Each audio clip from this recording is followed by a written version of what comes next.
Welcome back to another segment of Behind the Scenes of the Waltons. I hope everyone enjoyed a happy Mother's Day yesterday. And in honor of that, I thought I would touch on various different aspects of moms as it related to the Waltons, both mothers on the show and mothers in real life. Since I had the chance recently to talk with both Mary and Kami, I asked both of them to share some various different thoughts about Mother's Day as well. So please enjoy Mary and Kami as well. I wanted to ask you a little bit about moms, relative to Mother's Day, because you dealt with both your real mom, Barbara, right? But your mom never served as your guardian except on the homecoming when you went to Jackson Hole. But then my mom, you spent as much time with my mom over the years of the Waltons, more even because, there were days I didn't work when she was still there, or at the end of a day when she took you home and stayed with you till your mom got home. So you probably have a lot of different impressions about my mom because she wasn't your mom. It's funny because I was thinking about it the other day because she wasn't my mom, but she was also because during the period that we were making the show, my parents remodeled our house. And there was a chunk of time where we moved into your house. Like you were living there. Yeah. I did not know that. My brother and I moved into your house. We lived with Rusty and Stormy. The dogs. Okay. Yeah. We lived there and I don't remember how long it was for, but it was more than a couple days. Like it was long enough to get comfortable there and to find all of your old toys and play with them. And to get to know the dogs and to know that your mom will make French fries from scratch if you ask her just right. And so there are things that I experienced in terms of home life with your mom that is not typical for somebody, for an actor guardian relationship, but it was just because our house was torn down to the studs. There was no place to live where we were. Yeah. About what age would you say you were at that point? Maybe 10 or 11. Because I'm pretty sure that while I was there, I got the stomach flu. Ooh. So was it the French fries? And I don't think it was the French fries. Just some random kid virus. But I think your mom had to fully mom me, hold my hair back and tuck me back into bed and put a cold, she had to do full mom function. Oh, she was good at that. She was very good at it. So even though the relationship, she wasn't my mom on set, she was Connie and she was your mom. And she had that relationship where she was in charge of making sure I got where I was supposed to go, right? Because I was very distractible. And she was responsible for getting me to lunch and making sure I got fed and making sure I didn't do anything extremely stupid. She was on top of all of that. Mm-hmm. But she wasn't my mom. My mom was my mom. I think, as somebody whose mom worked and loved her work, which was my situation, people would even ask, what's it like? Because your mom's not home and you're with babysitters. How do you even know who your mom is? I just know, she's definitely my mom. She's the one I have the maternal relationship with, and she's the one who I can go to, and she's the one whose primary job is making sure I'm okay. And that was always really clear. There were times when she would say, because I was, kind of emotional. My mom's super sensible, right? My mom is somebody who will do your taxes. She's really logical, grounded. And I was more, oh, hello, stars, hello, flowers. And there were definitely times where I would be all oh, woe is me, my feelings. I have all these feelings. And she'd be like, could you talk to Michael about it? Because Michael is much more on the emotional side. And it was true. Mm-hmm. I could go talk to Michael and say, I feel bad about this thing. And she'd be like Michael is, right? Which is just brimming with empathy at all times. Whereas my mom was what's the solution? Let's figure it out and fix it. Yeah. But smart enough to know that sometimes very sensitive people just need to feel their feelings and have somebody else be oh. Did my mom share any, she probably shared stories with you that I don't even know. I don't know if there's things that stand out. Oh, there's so many little bits and pieces I remember about your mom. I remember her car, and I remember that she really didn't when she was parallel parking, she didn't, you know how sometimes in a tight spot, you have to like crank the wheels without moving the car to get it in? Mm-hmm. She didn't want to do that because it would wear the tires. Mm. And I remember her singing, like I remember just driving with her like singing songs to herself. Huh. And, you know, she had such a sort of beautiful kind of warm and velvety voice. So that was always lovely. And then I wrote a report on her in 7th grade. Really? I was assigned a biography. I had to write a biography of someone, and I picked your mom. And I interviewed her, and I learned all about, you know, I knew some about her, you know, her hand-to-hand balance act with her brother, and I'd seen pictures because and what I remember is her like doing a back bend and holding like her ankle and balanced in his hand, which is outstretched straight up over his head. So that was crazy, right? And then she told me about, you know, going to Blackpool and performing at Blackpool. I remember her being annoyed by tennis and golf because the audiences had to be silent. She thought that was ridiculous. She was like tightrope walkers and flyers and like we do actual dangerous things in the middle of like circuses and carnivals with noise. Like, why do they need to be quiet so they can hit a golf ball? That's ridiculous. I remember that. She had opinions. She did have opinions.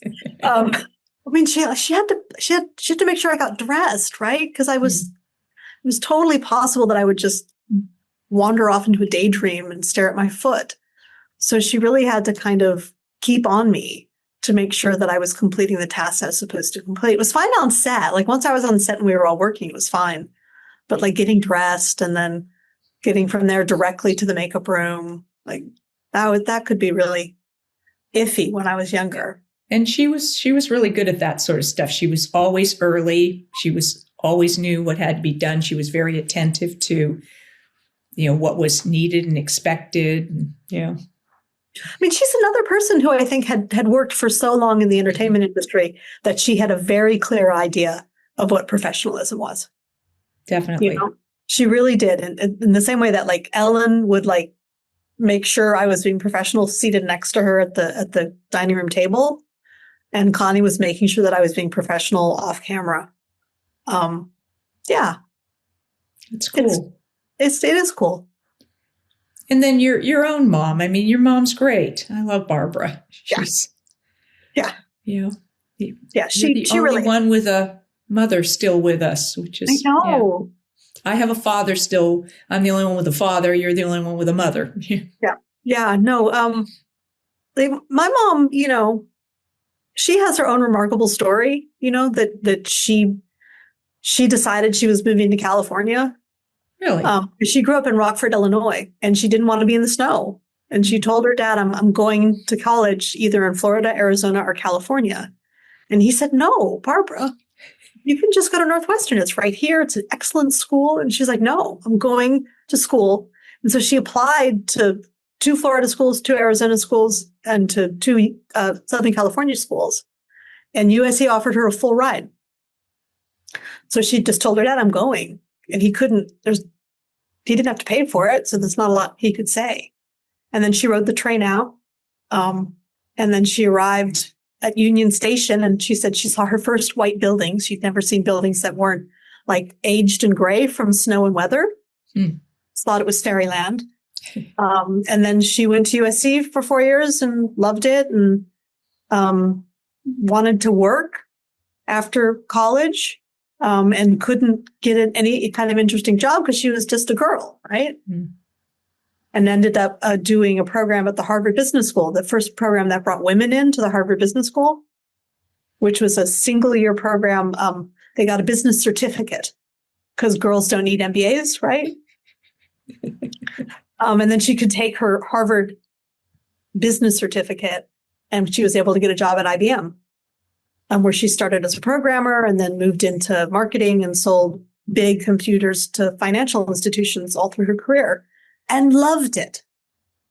There was early on in the making of the show, I asked her, she said, I was in the bath. She was like washing my hair. And I said, all the other kids' moms come to set. Why don't you come to set, mommy? And she said, do you like your job? And I said, yeah. And she said, I love my job too. But you want me to like quit the job I love? And I was like, no. She's like, okay, that's why I don't come to set. I love that. Was very reasonable of you, because a lot of children would go, yes. Yeah, forget your job. Yeah, I understand. I want you with me. And she would have hated being on set. She would have 100% hated it. Right? Like it's, I think most people would dislike it. Don't you think that? Like, it's my mom loved it. Yes. She loved being on set.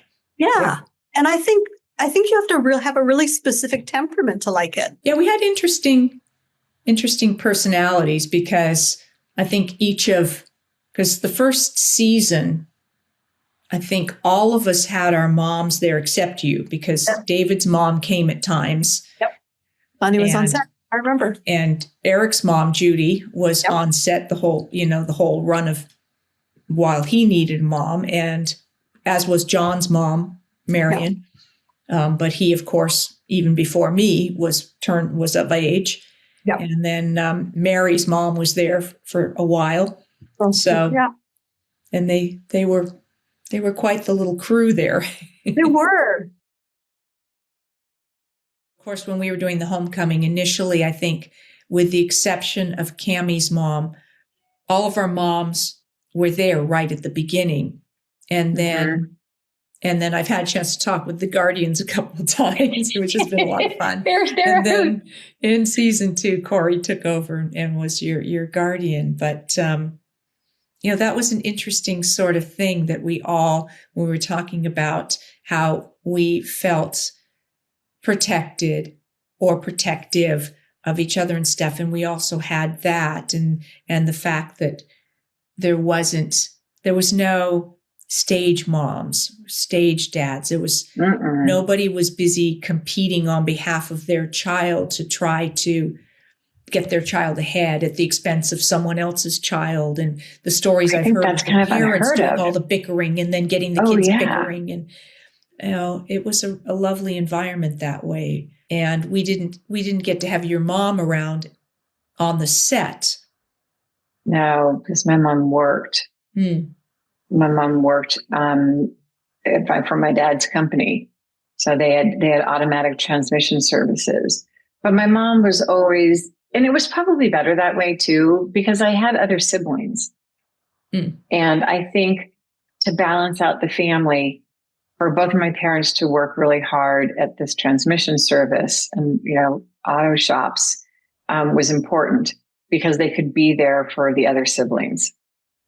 And certainly my experience was very different and quite extraordinary, and having Corey there was great, because she was like an older sister, but she was also a huge protector. And I don't know that my mom could do that. Corey literally stood in front of me one time and like this, and had an assistant director in her face screaming at her that she should allow them to ask for another extension for me. And she did not let them. And so I learned so much from Corey as, to have a voice and to fight, because my mother never would have done that. She was very much about do what everybody says, follow the rules. You're so lucky to be here. Don't rock the boat. Don't rock the boat. And so I learned from that, but then I also learned so much from Corey, because she would stand up to people, and we never yelled in our family. Nobody ever raised their voice. So to have somebody fight for me, especially when I felt so insecure some of the time, was just, hi, Teddy. So to have someone fight for me like that was really incredible. And so she was like a mom, and I always call her mom, right? I always go, it's your kid. And she's like, kid, how are you? And I'm like, I'm fine, Mom.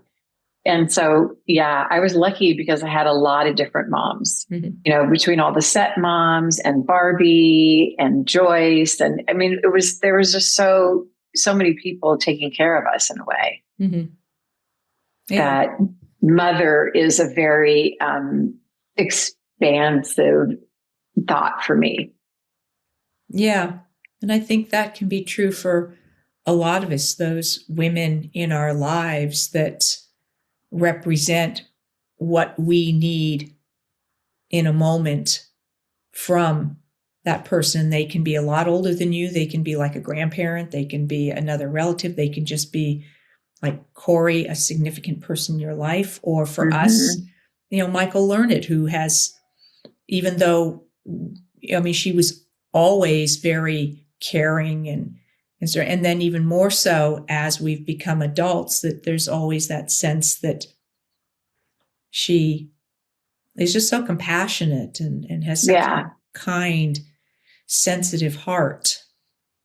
Yes. And to learn so much from her. And also, she was like a sister in a way, but also like a mom. And as we got older, she became more like a sister for us and a dear friend. But Michael, I wrote this on my page. Michael has given me some of the best advice in my life during very difficult times. And and not being like stern and scolding like a mother, but being just like a wise sage to say, okay, I've gone through this too. Here's what, don't ever do this. Here's what not to do. Mm-hmm. And she has been right. She's given me great advice over the years. Yeah, me too. There are things in my life that, she's sort of the only one I've ever told. And maybe not at that time, but, years later, that things that conversations I couldn't have with my own mother. Yeah. I think, for me, whenever I say Happy Mother's Day, even on my page and stuff, I always talk about it's the concept of mother, right? Whether you're a single dad, you're also a mom, whether you're an aunt, whether you've never had children or adopted or fostered or been a school teacher. There's so much mothering that happens in the world. And I think to honor mothering instead of mothers. So for everybody out there who has been a mother and has mothered someone and had that kind of care and compassion, I think that that's what Mother's Day is really about, is honoring males and females who have mothered and taken care. It was so great to have both Mary and Kami join me for this segment. And once again, a very happy Mother's Day to all of you. I will see you next time for more behind the scenes of the Waltons, more Ask Judy, and more special guests. Thanks for watching.